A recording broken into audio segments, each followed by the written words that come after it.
আল্লাহর কোন বান্দা যখন গুনাহের কাজ করে, এই বাম কাদের ফেরেশতা ডান কাদের ফেরেশতাকে জিজ্ঞেস করে, ভাই তোমার অনুমতি ছাড়া তো আমার লেখা যাবে না। বান্দা পাপের কাজ করছে, আমি কি লিখবো? আক্তুবু, আমি কি লিখতে পারি? এই ফেরেশতা ডেকে বলে, লা তাকতুব আনতাদির সাআ, না লেখো না, অন্তত পক্ষে 1 ঘন্টা অপেক্ষা করো। 1 ঘন্টা অপেক্ষা করার পরে আবারও জিজ্ঞেস করে, আবারও জিজ্ঞেস করলে বলে আরো 1 ঘন্টা অপেক্ষা করো। এইরকম ভাবে অপেক্ষা করতে করতে করতে করতে 6 ঘন্টা অপেক্ষা করার পর 6 ঘন্টা পরে ডেকে বলে, ভাই আমি কি লিখবো? বান্দা তো গুনাহের কাজ করছে, এখন থেকে 6 ঘন্টা পড়বে, এ পর্যন্ত তার গুনাহটা লেখার অনুমতি দেওয়া নাই। ডান কাদের ফেরেশতাটাকে বলে, ফেরেশতা এই বান্দা দিনে গুনাহের কাজ করছে, এ পর্যন্ত কি তওবা করে নাই? কয় না, এ পর্যন্ত তওবা করে নাই। কয় হায় রে নালায়েক কমবাখ, আল্লাহ রাব্বুল আলামিন আমাকে বলিয়ে দিয়েছেন যেই ব্যক্তি গুনাহ করবে 6 ঘন্টা পর্যন্ত তার জন্য ছাড় দেওয়ার ব্যবস্থা করিও। 6 ঘন্টার পর্যন্ত যেই ব্যক্তি গুনাহ থেকে মাপ পাইবে, মাপ চাইবে, আমি আল্লাহ তার গুনাহ লিখতেই চাই না, তার গুনাহ লেখার আগেই মাফ করে দিতে চাই। একান্তই বান্দা যেহেতু 6 ঘন্টা পর্যন্ত গুনাহ থেকে মাপ চাই নাই, উক্তুব ওয়ালা তাকতুব সাইয়্যাতান ইল্লা বিসাইয়্যা, লেখো কিন্তু একটাই লেখো, অতিরিক্ত লেখো না। বাবারে, গুনাহ করলে এই গুনাহ লেখা হয় 6 ঘন্টা পরে, তাও একটাই লেখা হয়। পক্ষান্তরে আল্লাহর কোন বান্দা যখন নেকির কাজ করে, এই ডান কাদের ফেরেশতা কিন্তু কাউকে জিগাইলাম, শুধু মাওলাই কারীমকে উদ্দেশ্য করে বলে, হে আল্লাহ, আপনার বান্দা নেকির কাজ করছে, কয়টা নেকি লাগবো? জোরে কোন সুবহানাল্লাহ। আল্লাহ বলেন, নেকির কাজ করছে কয়টা? কয় একটাই তো করছে, তাইলে আমারে কেন জিগাও?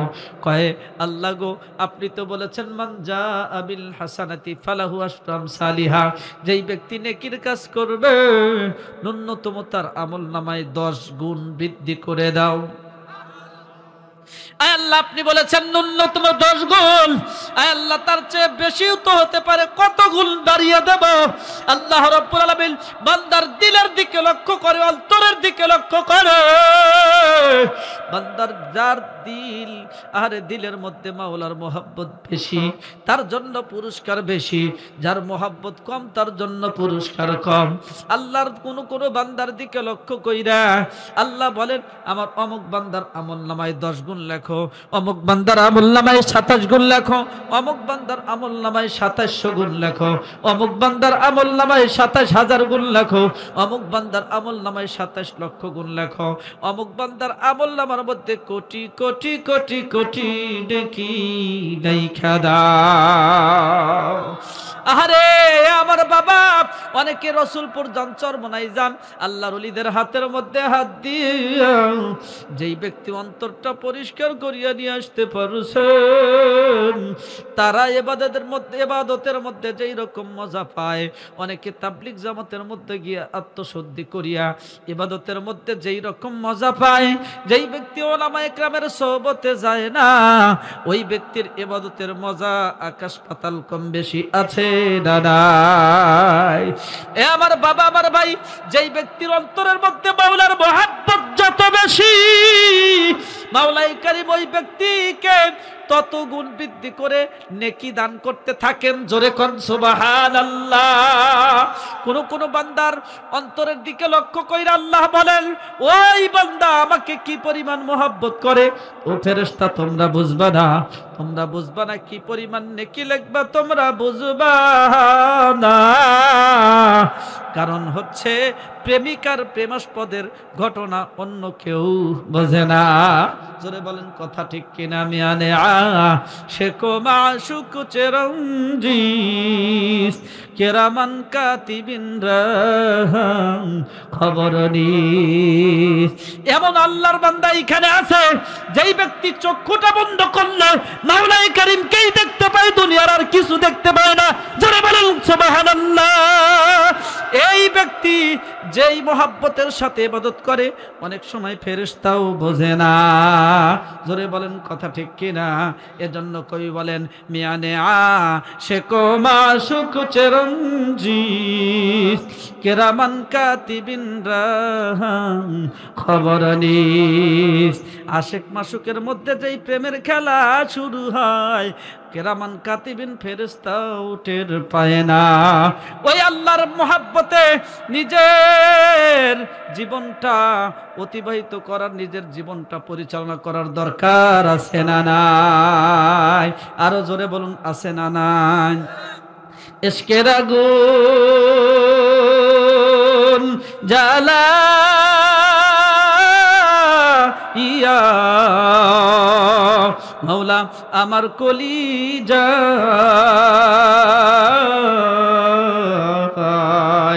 কোথায় রইলা মাশুক মাওলা, দেখা দাওয়া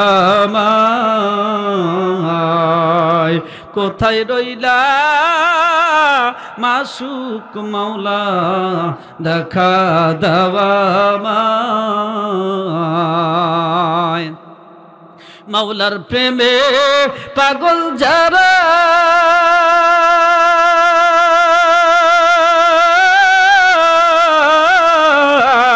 কেদে কেদে হইল হারা, কোথায় গেলে পাব তোমায়, কোথায় গেলে পাব তোমায়, দেখা দেওয়া আমায়।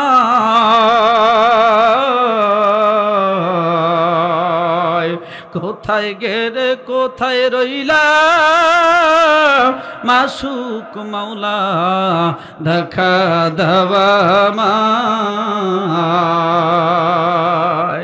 আমার বাবা, আমার ভাই, ওই ফেরেশতাকে উদ্দেশ্য করে মাওলা বলেন, এ ফেরেশতা কি পরিমাণ মোহাব্বতের সাথে আমি আল্লাহর ইবাদত করছে তোমরা বুঝবা না, সুতরাং রেখে দাও। এই আমার বান্দার নেকি তোমার লেখার কোনো প্রয়োজন নাই। ফা আনা আজজিবি, আমি আল্লাহ নিজ হাতে বান্দার প্রতিদান দিতে চাই। আর একটু জোরে কোন সুবহানাল্লাহ। এ আমার বাবা, আমার ভাই, কিন্তু যেই ব্যক্তি গুনাহ করলো, গুনাহ এই গুনাহ লেখার পরেও, গুনাহ লেখার আগ পর্যন্ত যেই ব্যক্তি ক্ষমা চায় নাই, তার জন্য কি ব্যবস্থা আল্লাহ রাখছেন? আল্লাহ রাব্বুল আলামিন তার পয়গম্বরকে বলছেন, কুর রাব্বিগফির ওয়ারহাম ওয়া আনতা খায়রুর রাহিমিন। এ আমার হাবিব, আপনি আপনার উম্মতদেরকে বলুন, আপনার উম্মত আমার বান্দারা যাতে আমি আল্লাহর কাছে মাপ চায়। আমি আল্লাহর কাছে মাপ চাওয়ার সাথে সাথে ও যদি মাপ চাওয়ার মতো চাইতে পারে, আমি আল্লাহ তার জিন্দেগীর তামাম গুনাহগুলো মাফ করে তার এই গুনাহের জায়গাগুলো নেক দ্বারা ভরপুর করে দেই। আর একটু জোরে বলেন সুবহানাল্লাহ। তওবা করো আল্লাহর কাছে, তওবার দরজা খোলা আছে, ক্ষমা করলে করতে পারেন, আরে ক্ষমা করলে করতে পারেন, তিনি যে রহমান।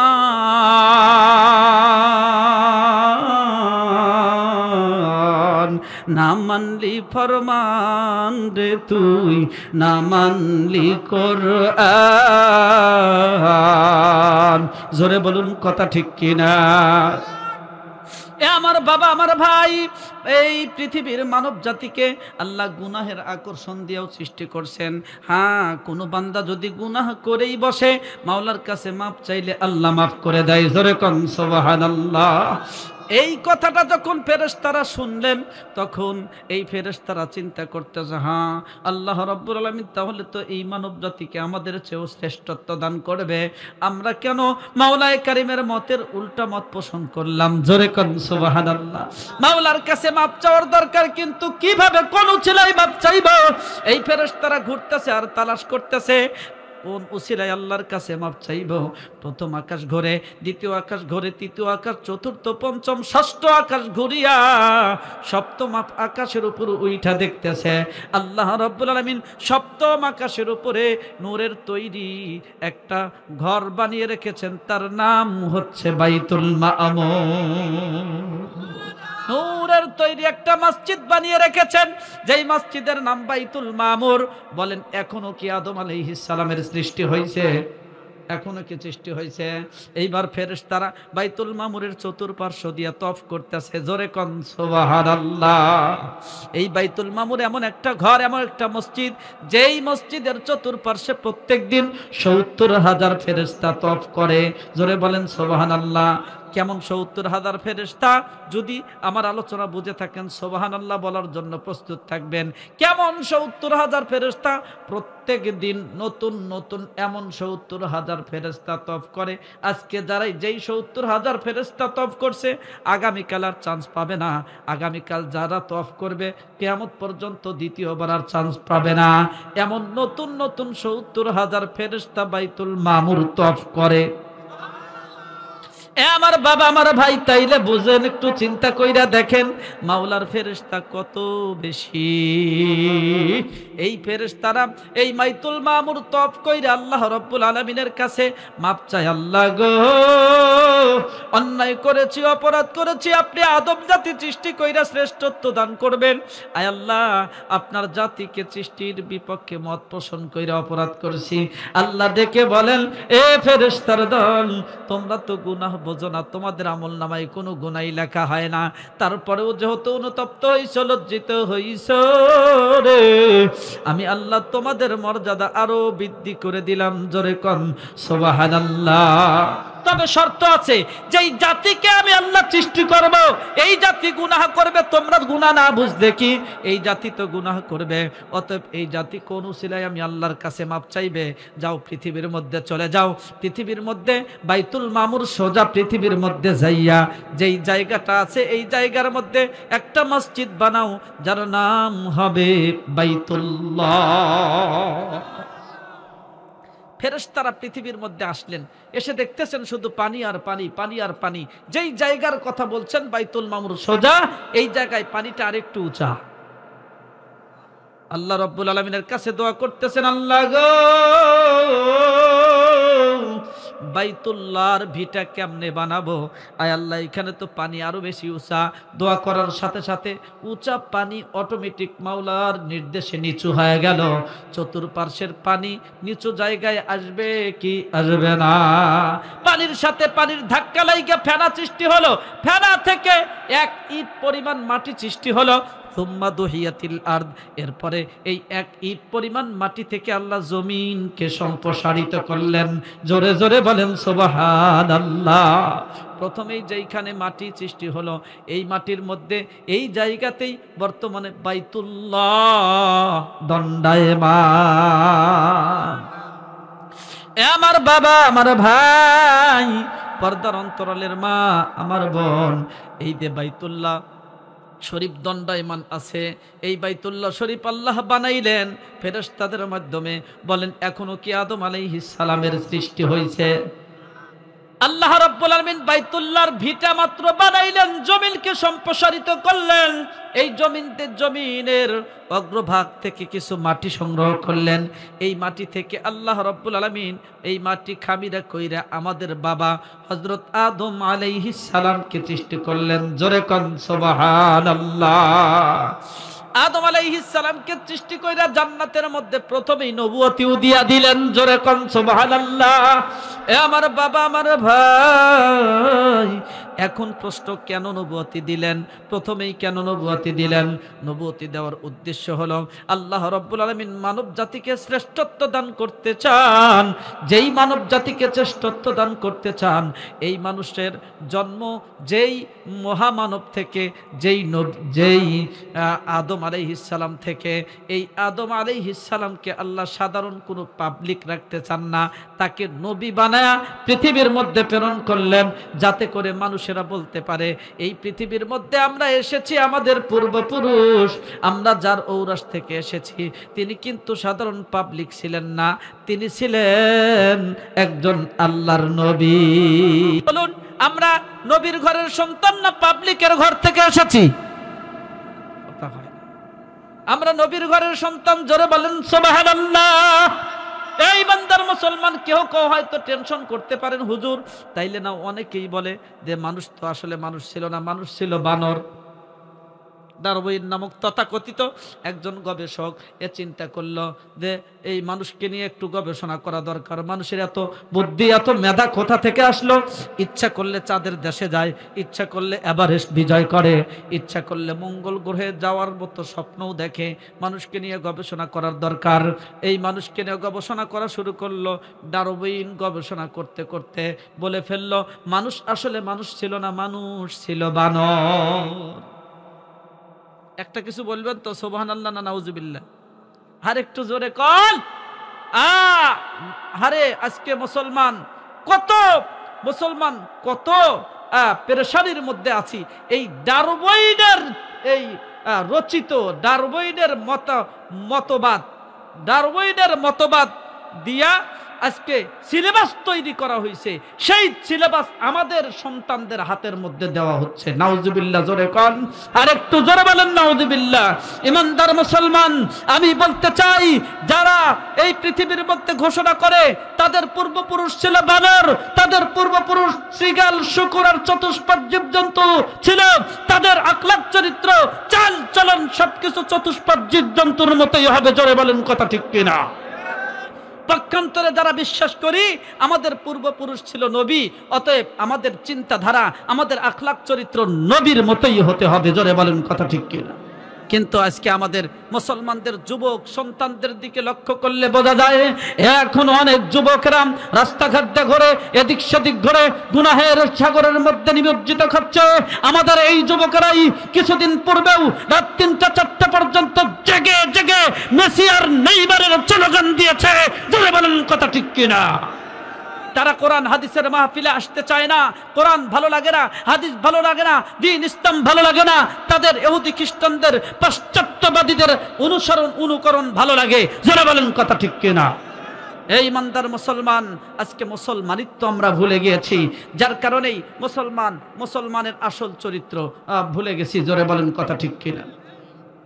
ইমানদার মুসলমান, আমরা বাবা হিসাবে আমাদের সন্তানদেরকে শিক্ষা দিতে পারি নাই, মা হিসাবে একজন মা তার সন্তানদেরকে শিক্ষা দিতে পারে নাই। সন্তানরা এই রাস্তাঘাটে ঘুরে অন্য যুবকদের সাথে অন্য ফ্রেন্ডদের সাথে ঘোরাফেরা করে, আর ওরা সোশ্যাল মিডিয়াতে যেই কাটিং যেই সময় বেশি প্রচার হয় সেইটা নিজের জীবনে সাজানোর জন্য উঠে পড়ে লাগে। জোরে বলেন কথা ঠিক কিনা? এখানে আমাদের দুর্বলতা, আমি একজন বাবা হিসাবে আমার সন্তানকে কতটুকু শিক্ষা দিতে পেরেছি। জোরে বলেন কথা ঠিক কিনা? এই ইমানদার মুসলমান, কিছুদিন পূর্বেই আমার মাদ্রাসার ছোট্ট একটা ছেলে আসছে, এইরকম একটা ছেলে আসছে। আমি দেখলাম তার মাথার দিকে লক্ষ্য করে এই দিকে চতুর্পার্শ্বে চুল নাই, মাঝখানে কিছু চুল রাখা। আমি বললাম, বাবা তোমার এরকম অবস্থা কেন? তুমি সময় পাও নাই, তাড়াতাড়ি মাদ্রাসায় চলে আসছে, এই জন্য মনে হয় চুলটা পুরোপুরি কাটার সময় পাও নাই। বলতেছে, হুজুর কি কন, আমি তো সেলুনে সুন্দর করে কাটাইছি, তো এইরকম কাটানো এটা কি সিস্টেম? কয় হুজুর একটা নাম আছে, এটা হলো মোরগ ছাপ। আমি চিন্তা করলাম, ওই সময় চিন্তা করতেছি যে হ্যাঁ তাই তো, মোরগের মাথার উপর এরকম খাড়া খাড়া দেখা যায়, ওর তো মাথার উপর খাড়া খাড়াই দেখা যায়। আমি বললাম, তুমি মানুষ হয়া মোরগ ছাপ দিছো? কয় হুজুর চলেই এইগুলা। নাউজুবিল্লাহ, জোরে কন। এই ইমানদার মুসলমান, আমি আমার এই ছাত্রটাকে জিজ্ঞাসা করলাম, আচ্ছা তুমি আর কোনো শার্ট তোমার কি জানা আছে? কয় হুজুর অনেক শার্ট জানা আছে, আপনি দুই একটা নিবেন নাকি? আমারে জিজ্ঞাসা করে। শিশু শ্রেণীর ছাত্র, ও তো বোঝে না, শিশু শ্রেণীর এরকম হয়, যার কারণে নুরানি ট্রেনিং এর সময় বলে দেওয়া হয় ওদের সাথে আপনি ব্যবহার করবেন। কারণ আমি প্র্যাকটিক্যাল শিশু শ্রেণীর আরেকটা ছেলেকে বলতেছি, বাবা তুমি কেমন আছো? কয় ভালো আছি। তুমি ভালো আছো? আমারে বলতেছে তুমি ভালো আছো। ওরা তো মানে শুনে শুনে ওরা অনুকরণ করে, দেখে দেখে অনুকরণ করে, শুনে শুনে মুখস্থ করে। জোরে বলেন কথা ঠিক কিনা? আমারে বলতেছে, ও বলতেছে আপনি কি দুই একটা শার্ট নিবেন? আমার অনেক শার্ট মুখস্থ আছে। বললাম দুই একটা বলো তো। কয় ডগ কাট, ক্যাট কাট, বাংলালিং শার্ট, মানকি শার্ট। জোরে কর নাউযুবিল্লাহ। আমি অর্থ জিজ্ঞেস করলাম, ডগ মানে কি বলতে পারে, ক্যাট মানে কি তাও বলতে পারে, মানকি মানে কি সেটাও বলতে পারে। আমি বললাম আচ্ছা বাংলালিং শার্ট তো বুঝলাম না। কয় হুজুর আউলা জাউলা ওয়া গোসালো একটা শার্ট আছে, এর নাম হলো বাংলালিং শার্ট। এগুলো আমাদের সমাজে আছে না নাই? কথা কয় না, আছে না নাই? এই ইমানদার মুসলমান এরকম মানে পাশ্চাত্যবাদীদের অনুসরণ করতে গিয়ে একজন নাপিতের কাছে মুসলমানদের একজন সন্তান হইয়া সাধারণ একটা নাপিত তার কাছে গিয়ে কাটিং নিয়ে আসে। জোরে বলেন কথা ঠিক কিনা? আর এরাই দেখবেন ওদের ওই জন্মের পরে হয়তো এখনকার অধিকাংশ সন্তানরাই হাসপাতালে জন্মগ্রহণ করার পরে তাদের কানের মধ্যে আজান আর একামত হয় না। এরা বিভিন্ন রকম উল্টাপাল্টা কাটিং করে আর ওলামা একরামের বদনাম করে। আছে না নাই? ওলামা একরামের বদনাম করে, এরকম আছে না নাই? আছে, আছে, অনেক আছে, আমাদের মাঝেই অনেকে আছে। কিছুদিন পূর্বে আমার এক ভাই একজন আলেম মানুষ খুব আফসোসের সাথে বলতেছে, কয় হুজুর আমার ইমার্জেন্সি একটা দরকার, একটু তাড়াহুড়া করে এক জায়গায় যাচ্ছি। এমতো অবস্থায় একজন বলতেছে, হুজুর এত তাড়াতাড়ি যান, দাওয়াত টাওয়াত আছে নাকি? আমি তো মানে ওইটা আমার খেয়ালই ছিল না। শেষ পর্যন্ত আমি চিন্তা করলাম হয়তো এরকম আরো দুই একজন বলতে পারে, অতএব আমি আস্তে আস্তেই যাই। জোরে গেলে যে হতো সমস্যা। কিছু দূর যাওয়ার পরে একজন বলতেছে, হুজুর এত আস্তে নড়েন কেন? দাওয়াত খাইয়ে আসলে মনে হয় হাঁটতেই পারতেছেন না। সমস্যা আছে না নাই? ইমানদার মুসলমান উনি বলে যে রাস্তার মধ্যে কিছু লোক দেখা দেয়, এই লোকগুলা চলে দেখ, তারপরে আমি হাঁটা শুরু করব। এই চিন্তা করে এক দোকানের সামনে বসলাম। বসার পরে দেখতেছি দুইজন গল্প করতে করতে আসতেছে, কোনো কথা নাই, আমাকে দেখেই বলতেছে, হুজুর কেমন আছেন? কয়বারই দাওয়াত খাইছেন? আজকে খাইতে খাইতে বসে পড়ছেন। কোন পথে যাবে জোরে বলেন? কোন পথে যাবে? যাওয়ার কোনো উপায় আছে? ওলামা একরামের বদনাম করে কি করে না? দাড়ি টুপি নিয়ে এরকম উপহাস করে কি করে না? আমার গ্রামের একজন আল্লাহর বান্দাকে বললাম, মেয়ে বিবাহ দিলা, ছেলেও বিবাহ করাইলা, এখনো কি দাড়ি রাখার সময় হয় নাই? তোমার দাড়িগুলা রাখলেই তো পারো। বলতেছে, হুজুর অল্প কয়টা দাড়ি, এই দাড়ি যদি রাখি মানুষে বলবে ছাগলে মুন্সি।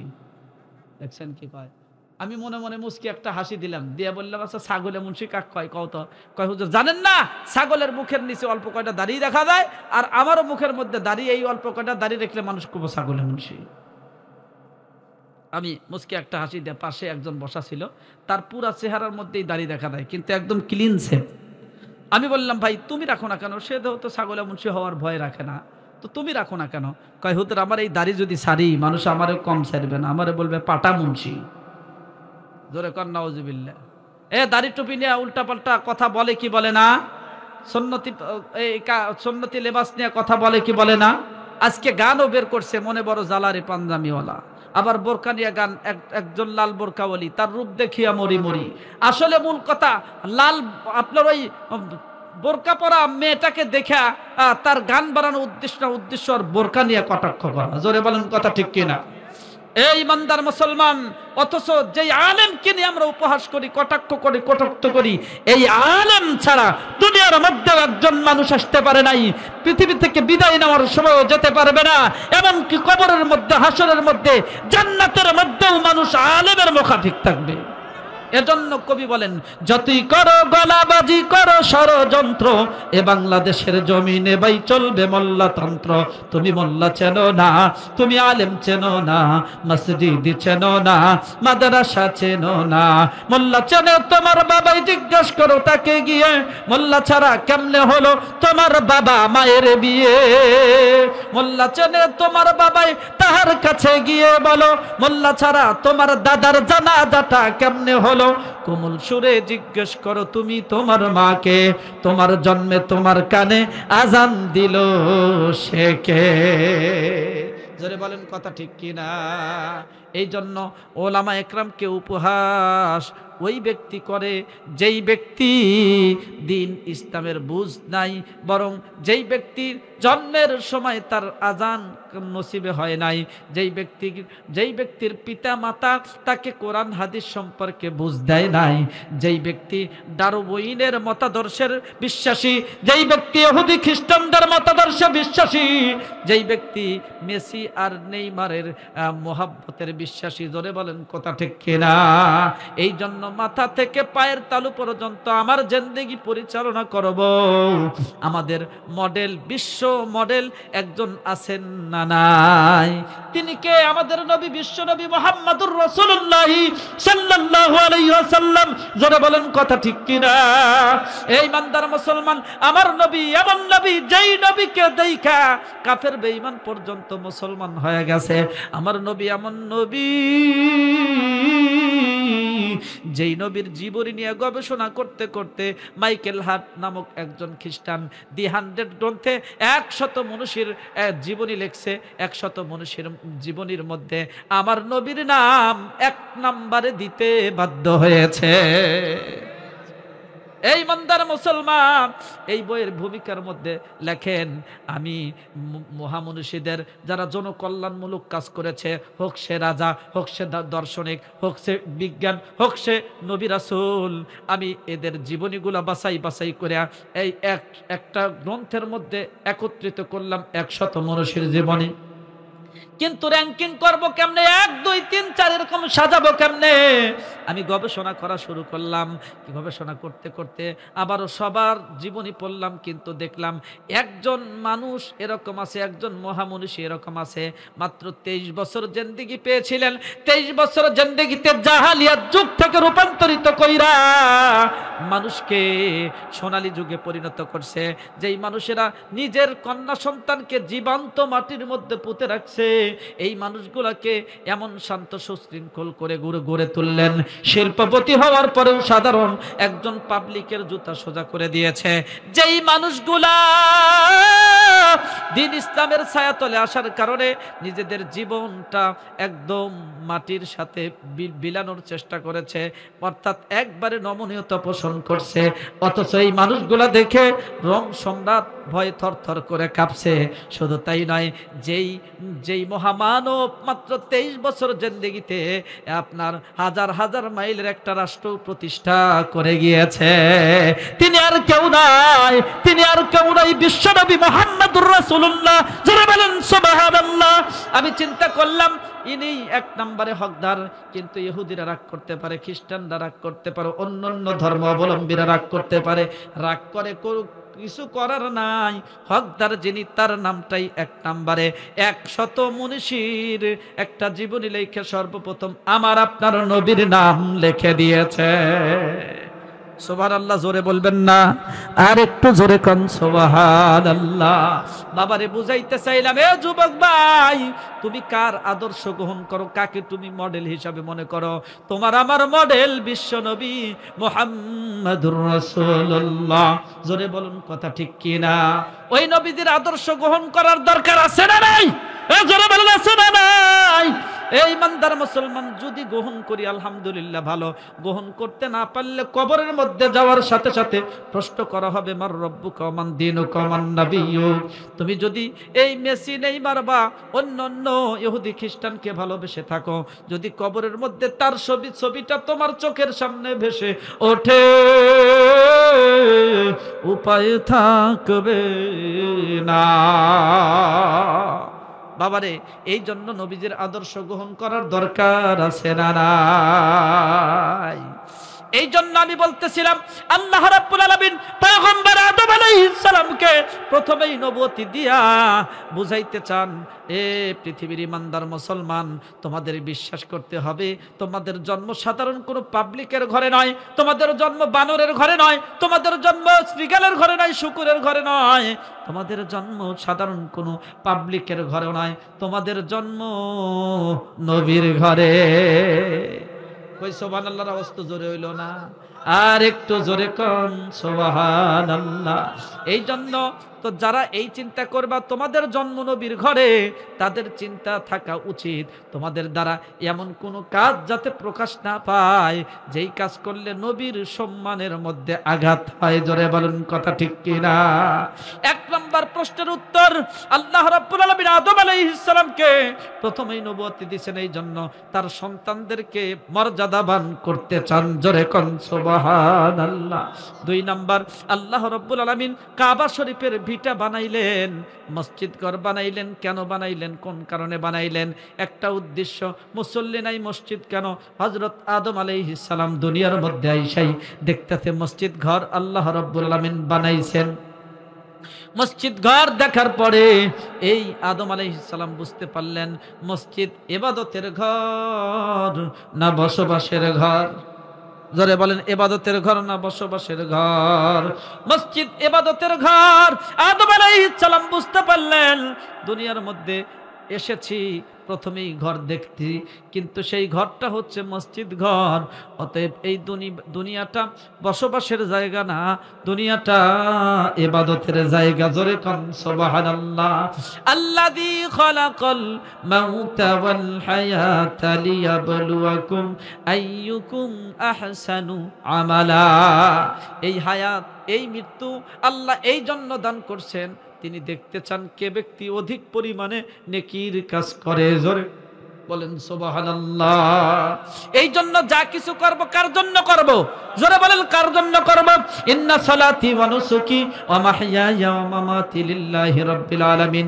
আমার এই জীবন কার জন্য, আমার মরণ কার জন্য?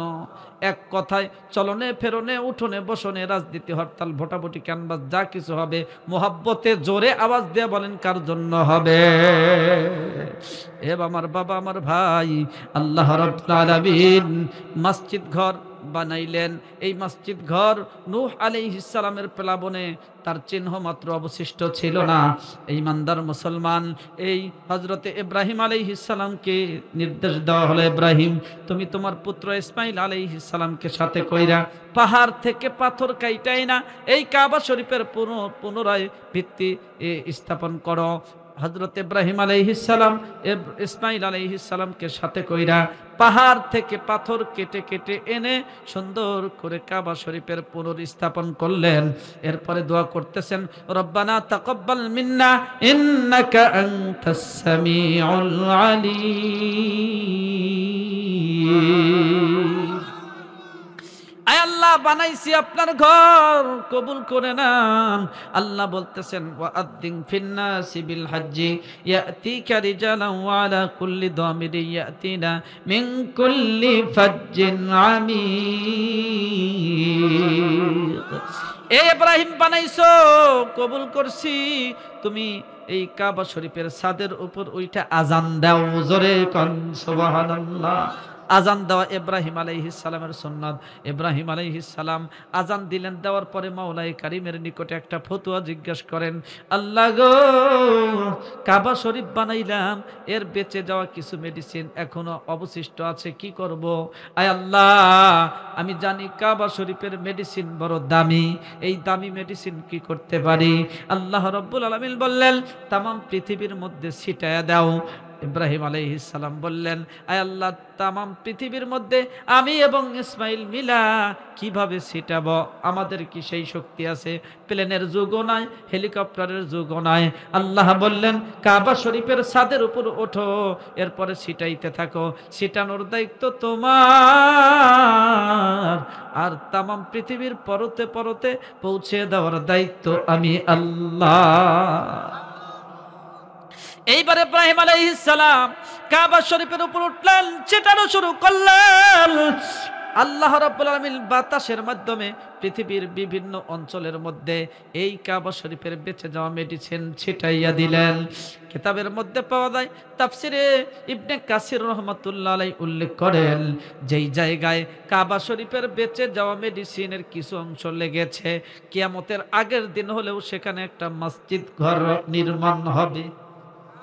আর একটু জোরে কন।